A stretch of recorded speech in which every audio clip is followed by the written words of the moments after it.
Good morning बच्चों। आज हम मनभावन सावन की कविता का कल आधा पाठ पढ़े थे, आज उसके आगे का हम लोग पढ़ेंगे। कविता है। दादुर टर टर करते झिल्ली बजती झंझन, म्याऊं म्याऊं रे मोर पीऊ पीऊ चातक के गढ़, उड़ते सोन बलाक आर्द्र मुख से कर क्रंदन, घुमड़ घुमड़ घिर मेघ गगन में करते गर्जन।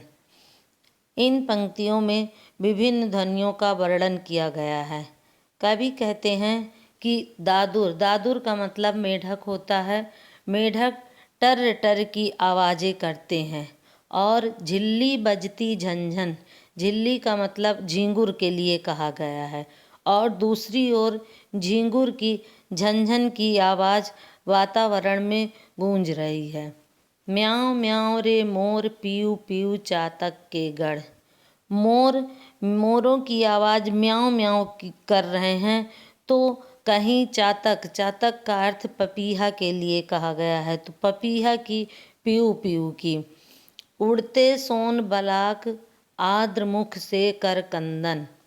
सोन बलाक का अर्थ सुनहरे बगुलों के लिए कहा गया है कि कहीं उड़ते हुए सुनहरे बगुलों की प्रसन्नता से भरपूर आवाज़ें सुनाई देती हैं।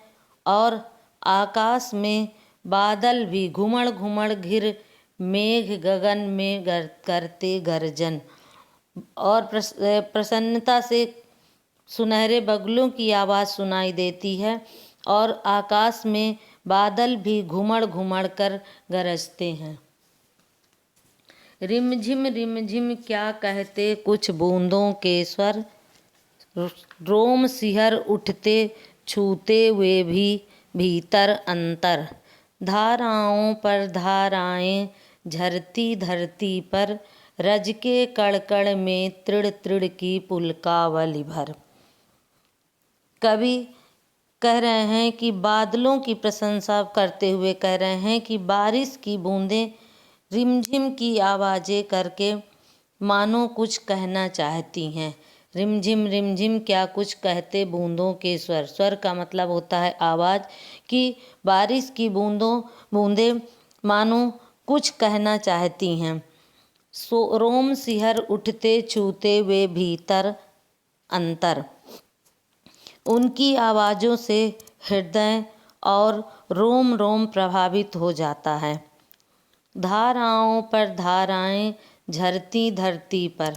धाराओं पर धाराएं का मतलब कि पानी की बूंदों की धारा पर धारा ही गिरती चली जाती, अर्थात पानी की गिरती धाराओं से धरती के कण कण में हरे हरे रज के कण। रज का मतलब धरती के लिए कहा गया है कि धरती के कण कण में हरे हरे अंकुर फूट रहे हैं।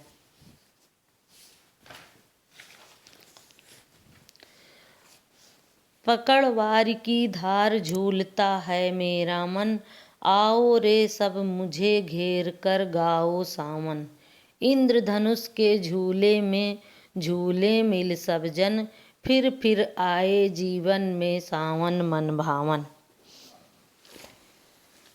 कभी बरसते बादल को देखकर कहते हैं कि मन पानी की धार रूपी रस्सी के सहारे झूलना चाहता है और सबको अपने पास बुलाकर आओ रे सब मुझे घेर कर गाओ सावन, और सबको अपने पास बुलाकर उनसे सावन के गीत गाने को कहता है।